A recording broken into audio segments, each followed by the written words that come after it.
ایران کی تجاویز احمقانہ ہے، صدر ٹرمپ نے ایرانی جواب مسترد کر دیا۔ وائٹ ہاؤس میں گفتگو کرتے ہوئے امریکی صدر نے کہا ایرانیوں نے احمقانہ تجویز پیش کی جسے قبول نہیں کیا جا سکتا۔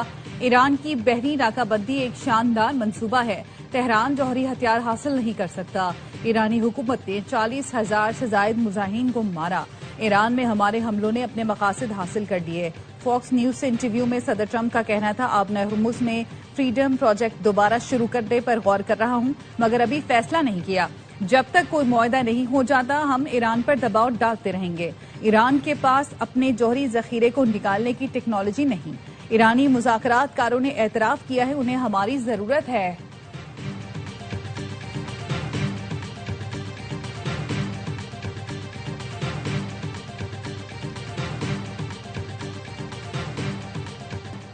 ایران نے امریکی صدر کے مطالبات کو نامعقول قرار دے دیا۔ ترجمان ایرانی وزارت خارجہ اسماعیل بقائی کا کہنا ہے پاکستان کے ذریعے سفارتی رابطہ کاری جاری ہے لیکن سفارتی کوششوں کے باوجود صورتحال بگڑ رہی ہے۔ امریکہ مسلسل بے جا مطالبات کر رہا ہے، بات چیت آگے بڑھانا مشکل ہو گیا، بعض شرائط ناقابل قبول ہیں، موجودہ کشیدگی نے علاقائی سلامتی کو کمزور کر دیا۔ ایرانی تجاویز منصفانہ، ذمہ دارانہ اور جائز ہیں۔ امریکہ کو ناکہ بندی اور بحری کارروائیاں ختم کرنا ہوں گی، منجمد اثاثے فوری بحال کرنا ہوں گے۔ ہمیں مجبور کیا گیا تو جنگ کے لیے پوری طرح تیار ہیں۔ یورپی ملکوں کو بھی تنبیہ کر دی، آبنہ ہرمز میں مداخلت سے گریز کا مشورہ۔ ایرانی صدر مسعود پزشکیان کا کہنا ہے کہ دشمن پر بھروسہ نہ ہونے کے باوجود ہم برابری کی بنیاد پر بات چیت کے لیے تیار ہیں۔ فوجی حکام سے ملاقات میں مسعود پزشکیان نے کہا کہ مسلح افواج کی طاقت نے دشمن کو جنگ بندی پر مجبور کیا۔ بہترین راستہ یہی ہے کہ فوجی کامیابی کو سیاسی میز پر جیت میں بدلا جائے۔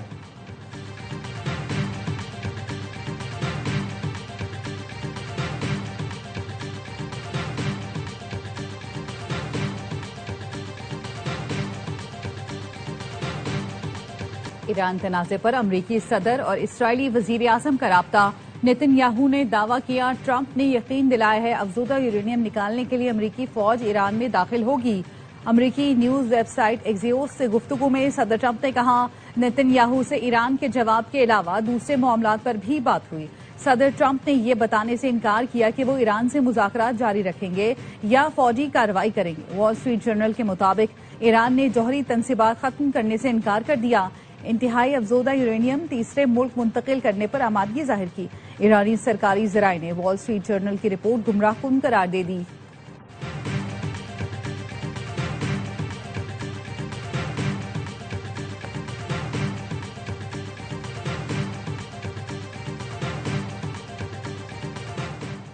امریکہ ایران کشیدگی کے خاتمے کے لیے پاکستان کے رابطے، نائب وزیر اعظم اسحاق ڈار اور سعودی وزیر خارجہ شہزادہ فیصل بن فرحان کی گفتگو۔ سعودی وزیر خارجہ کی پاکستان کے تعمیری کردار اور علاقائی امن کے لیے کوششوں کی تعریف۔ ایران امریکہ میں جاری روابط کے تناظر میں پاکستان کی سفارتی کوششوں کی حمایت کا اعادہ کیا۔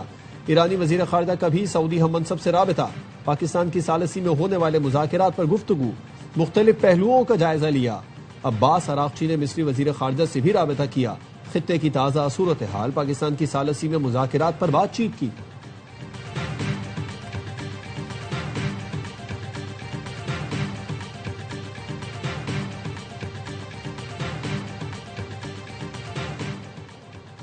افغان ناظم الامور کی دفتر خارجہ طلبی، بنو حملے پر سخت احتجاج۔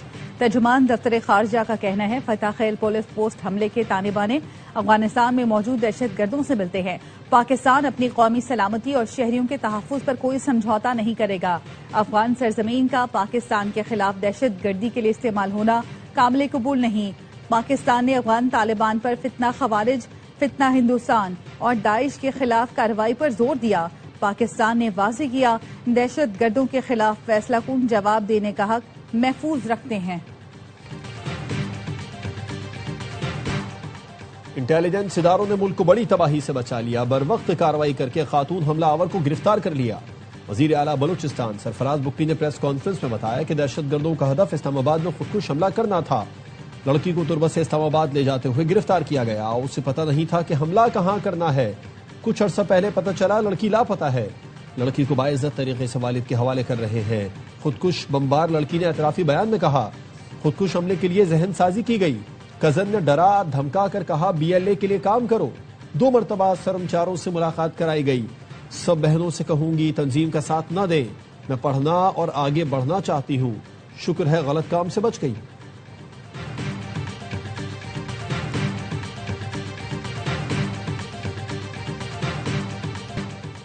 صدر مملکت آصف زرداری سے وزیر اعظم شہباز شریف کی ایوان صدر میں ملاقات، ملک کی صورتحال، افغانستان سے متعلق امور، خطے کی بدلتی صورتحال پر گفتگو۔ اعلامیے میں بتایا گیا صدر مملکت نے مہنگائی میں کمی اور اشیاء ضروریہ کی دستیابی کے لیے اقدامات کی ہدایت کی۔ صدر نے کہا عام آدمی کو ریلیف دینے کے لیے ممکنہ اقدامات کیے جائیں۔ مشکل جغرافیائی اور علاقائی صورتحال، مشرق وسطی میں کشیدگی ہے، سپلائی چین متاثر ہونے کے باوجود عوام کو زیادہ سے زیادہ ریلیف فراہم کیا جائے۔ صدر اور وزیر اعظم کا قومی دفاع پر غیر متزلزل عزم کا اعادہ، مارکہ حق کے شہداء اور مسلح افواج کی پیشہ ورانہ صلاحیتوں کو خراج تحسین پیش کیا گیا۔ ملاقات میں نائب وزیر اعظم، اسپیکر قومی اسمبلی، وزیر داخلہ سمیت کابینہ کے دیگر ارکان بھی شریک تھے۔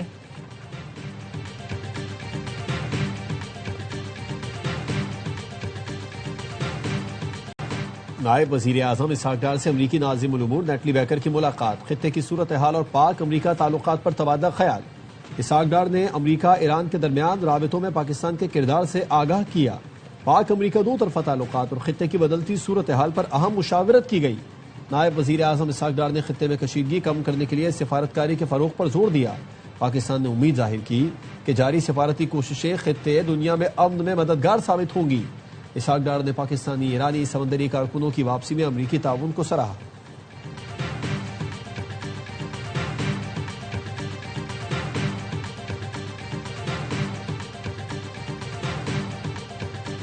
ایران کی صورتحال پر چین کا موقف واضح ہے، اس وقت ترجیح جنگ دوبارہ شروع ہونے سے روکنا ہے۔ چینی وزارت خارجہ کے ترجمان گو جیاکون نے کہا ایران تنازع کی آڑ میں امریکہ دوسرے ملکوں کو بدنام کرنا بند کرے۔ چینی کمپنیوں پر عائد امریکی پابندیاں غیر قانونی ہیں۔ چین ایسے یک طرفہ اقدامات کے خلاف ہے جن کی بین الاقوامی قانون میں کوئی گنجائش نہیں اور نہ ہی اقوام متحدہ کی سلامتی کونسل نے ان کی منظوری دی ہے۔ چینی کمپنیاں ہمیشہ ملکی قوانین اور ضوابط کے مطابق کاروبار کرتی ہیں، ان کے جائز حقوق اور مفادات کا ہر صورت دفاع کریں گے۔ امریکہ نے 3 چینی کمپنیوں پر ایران سے متعلق الزامات کے تحت پابندیاں لگائی ہیں۔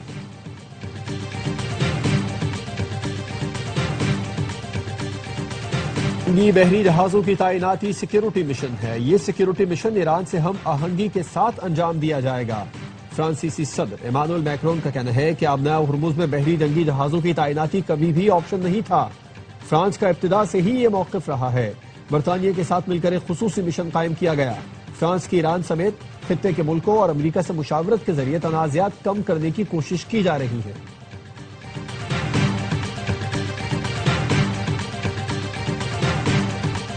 امریکہ ایران کشیدگی برقرار، تیل کی قیمتوں میں پھر اضافہ، لندن برنٹ خام تیل کی قیمت 2.2% اضافے کے ساتھ فی بیرل $103.63 پر ٹریڈ کر رہی ہے۔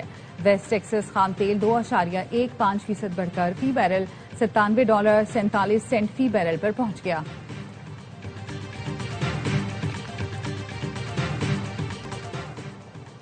ملک میں پہلے سے موجود تیل کی قیمتیں کیوں بڑھائی گئیں؟ قائمہ کمیٹی میں سینیٹر سیف اللہ ابڑو کا استفسار۔ وزیر پیٹرولیم علی پرویز ملک نے کہا کہ جس طرح آئی پی پیز چلتی تھی اسی طرح ریفائنریز چل رہی تھی، وہ نظام ختم کر کے انٹرنیشنل قیمتوں کے مطابق نظام لایا گیا۔ سٹاک اور لیکویڈیٹی برقرار رکھنے کے لیے قیمتیں بڑھائی گئیں۔ بہت سے ملکوں نے ٹیکسز کم کر دیے، ہم IMF پروگرام میں ہیں اس لیے لیوی بڑھانا پڑی۔ اس وقت پیٹرول پر $117 لیوی وصول کی جا رہی ہے۔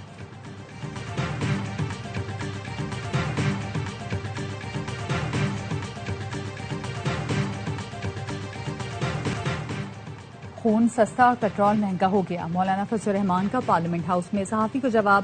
نئی ترمیم سے متعلق سوال پر JUI صدرہ نے کہا آئین کو بگاڑا جا رہا ہے، جس طرح بھی ہو سکتا ہے۔ مولانا فضل الرحمان کی اپوزیشن لیڈر محمود خان اچکزئی سے ملاقات، پارلیمانی امور اور اپوزیشن جماعتوں کے تعاون سے متعلق مختلف امور پر مشاورت، سیاسی حالات میں اپوزیشن جماعتوں میں رابطوں کو فروغ دینے پر اتفاق۔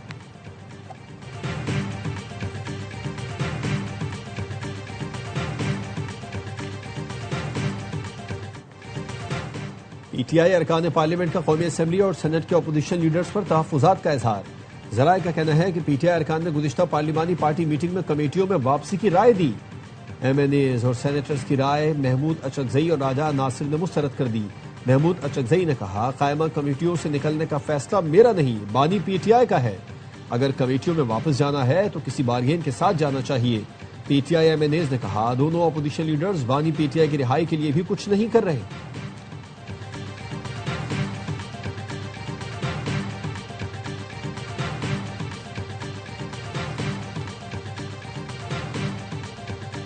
قومی اسمبلی میں مارکہ حق کی کامیابی کا 1 سال مکمل ہونے پر قرارداد منظور۔ مارکہ حق کی فتح پر مسلح افواج کو زبردست خراج تحسین اور شہداء کو خراج عقیدت پیش کیا گیا۔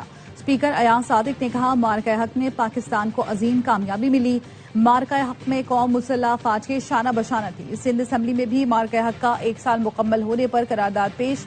مراد علی شاہ نے کہا یہ ایوان پاک فوج کو خراج تحسین پیش اور شہداء کو خراج عقیدت پیش کرتا ہے۔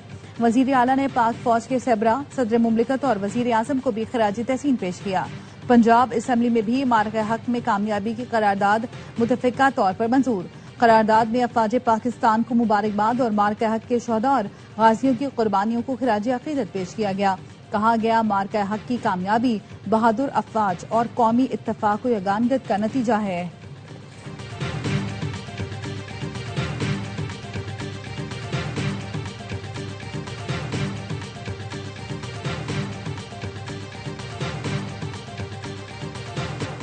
وزیر اعظم کی زیر صدارت وزارت انفارمیشن ٹیکنالوجی اور ٹیلی کام کے امور کا جائزہ اجلاس۔ جی بی آزاد کشمیر میں آسان خدمت مراکز کے قیام سے متعلق کام تیز کرنے کی ہدایت۔ شہباز شریف نے کہا آئی ٹی شعبے کا فروغ، برآمدات میں اضافہ حکومت کی اولین ترجیحات میں شامل ہیں۔ آئی ٹی شعبے میں شہری اور دیہی علاقوں کا فرق ختم کیا جائے۔ وزیر اعظم کی زیر صدارت برآمدات میں اضافے سے متعلق اجلاس، پالیسی مسودے پر بحث کی گئی۔ شرکاء نے اپنی تجاویز اور آراء پیش کی۔ نائب وزیر اعظم سمیت وفاقی وزراء کی شرکت۔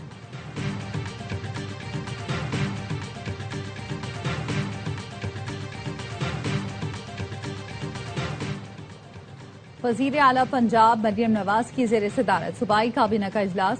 کچے سے چولستان، طالب علم سے کسان، میگا پروجیکٹ سے مائکرو ریلیف تک کے منصوبوں کی منظوری۔ مریم نواز نے کہا پنجاب میں صنعت لگانے والوں کی مکمل معاونت کریں گے، صنعت کار کنسٹرکشن پلان لے کر آئیں، انڈسٹری لگانے کا عمل آسان بنائیں گے۔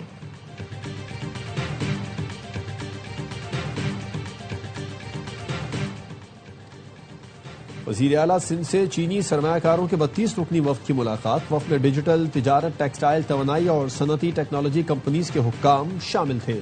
مراد علی شاہ کی چینی کمپنیز کو سندھ کے ڈیجیٹل معیشت میں سرمایہ کاری کی دعوت۔ وزیر اعلیٰ نے کہا کراچی پاکستان کی معیشت اور لاجسٹکس کا ہب ہے۔ حکومت سندھ چینی کمپنیز کو کاروبار میں ہر ممکن سہولت فراہم کرے گی۔ توجہ صرف سرمایہ کاری نہیں بلکہ ٹیکنالوجی کی منتقلی اور روزگار پر بھی ہے۔ چینی سرمایہ کاروں کا سندھ میں شراکت داری اور سرمایہ کاری بڑھانے میں دلچسپی کا اظہار۔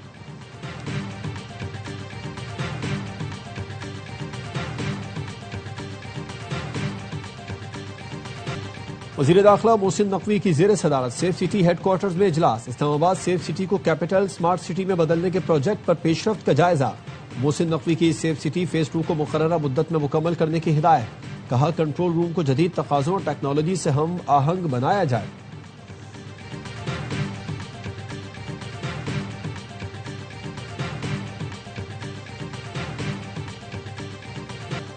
ون کانسٹیٹیوشن ایونیو سے متعلق سنگل بینچ کا فیصلہ ڈویژن بینچ میں چیلنج۔ بینک آف پنجاب نے اسلام آباد ہائی کورٹ میں انٹرا کورٹ اپیل دائر کر دی۔ رجسٹرار آفس نے اعتراض عائد کر دیا۔ اپیل میں استدعا کی گئی کہ سنگل بینچ کا فیصلہ حقائق کے منافی ہے، غیر قانونی قرار دیا جائے۔ بی این پی کمپنی نے بینک آف پنجاب سے قرض لے کر سی ڈی اے کو ادائیگی کی تھی۔ سنگل بینچ نے بی این پی کمپنی کی درخواست مسترد کر کے لیز منسوخی کا حکم بحال کیا تھا۔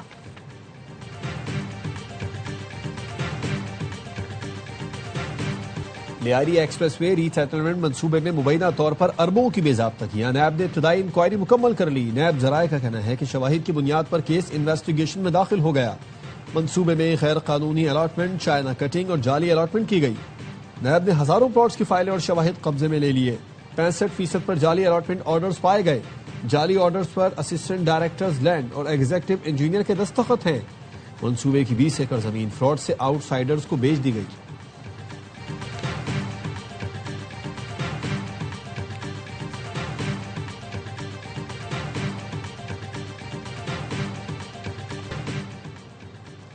کراچی جنا اسپتال میں طلبہ تنظیم کی غنڈہ گردی، ہنگامہ آرائی اور دھمکیاں دینے پر مقدمہ درج۔ FIR کے مطابق طلبہ تنظیم PSF کے کارکنوں نے خاتون ڈاکٹر کو دھمکایا اور کمپیوٹر بند کر دیا۔ ملزمان عادل علی، شفیق اور 10 سے 15 افراد نے MRI کی تاریخ دلوانے کے لیے ڈاکٹر پر دباؤ ڈالا۔ ملزم واجد اور دیگر 10 سے 15 افراد نے زبردستی کچھ لوگوں کے بلڈ سیمپل نکالے۔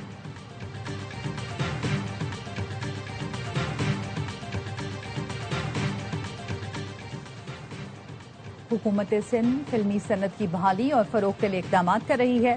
سندھ کے سینئر وزیر شجیل میمن کہتے ہیں حکومت سندھ میڈیا ہاؤسز اور صحافیوں سے تعاون کو مزید مضبوط بنانا چاہتی ہے۔ فلمی منصوبوں کا بنیادی مقصد قومی بیانیے کو فروغ دینا ہے۔ شجیل میمن کی زیر صدارت اجلاس میں فلمی منصوبوں کے مستقبل، تشہیر اور مؤثر استعمال پر اہم فیصلے کیے گئے۔ میڈیا ہاؤسز اور صحافیوں کے لیے کیے جانے والے اقدامات اور سہولتوں کا جائزہ لیا گیا۔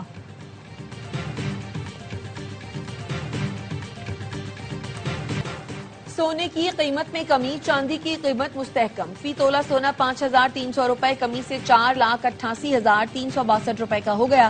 10 گرام سونے کی قیمت 4,544 روپے کم ہو کر 4,18,691 روپے ہو گئی۔ عالمی مارکیٹ میں سونا $53 کی کمی سے $4,660 فی اونس ہو گیا۔ پاکستان سٹاک مارکیٹ میں مندی، 100 انڈیکس 1,71,000 پوائنٹ سے نیچے آ گیا۔ کاروبار 609 پوائنٹس کمی کے بعد 1,70,506 پوائنٹس پر بند ہوا۔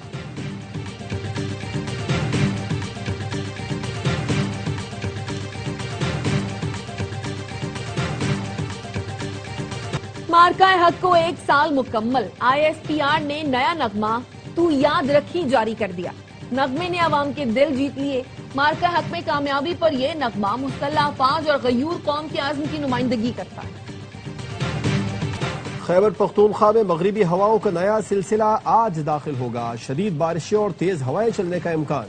سوات، چترال، دیر کوہستان سمیت بالائی اضلاع میں لینڈ سلائیڈنگ اور گلیشیائی جھیلوں کے پھٹنے کا خدشہ۔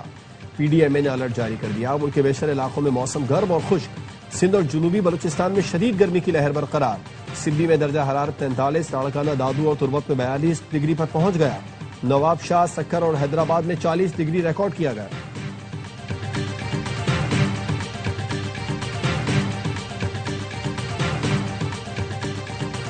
لبنان میں بھی اسرائیل نے کیمیکل بم برسائے، زخمی شہریوں کے جسم سے دھاتی ذرات برآمد۔ طبی ماہرین کا کہنا ہے باریک دھاتی ٹکڑے دھماکے کے وقت جسم میں داخل ہو کر پھیل جاتے ہیں اور انسانی اعضاء کو شدید نقصان پہنچاتے ہیں۔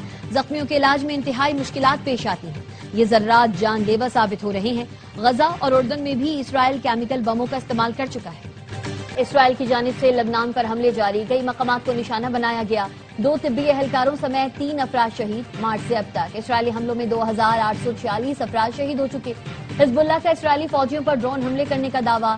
اسرائیلی فوج کی لبنان کی سرحد پر اپنے ایک فوجی کی ہلاکت کی تصدیق۔ بیان میں کہا فوجی اہلکار لبنان کی سرحد کے قریب جھڑپ کے دوران مارا گیا۔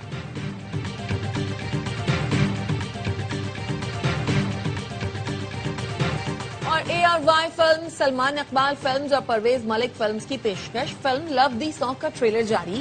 ایکشن، رومانس اور جذبات کی بھرپور عکاسی۔ فلم میں فرحان سعید اور مامیہ شاہ جعفر نے مرکزی کردار نبھایا۔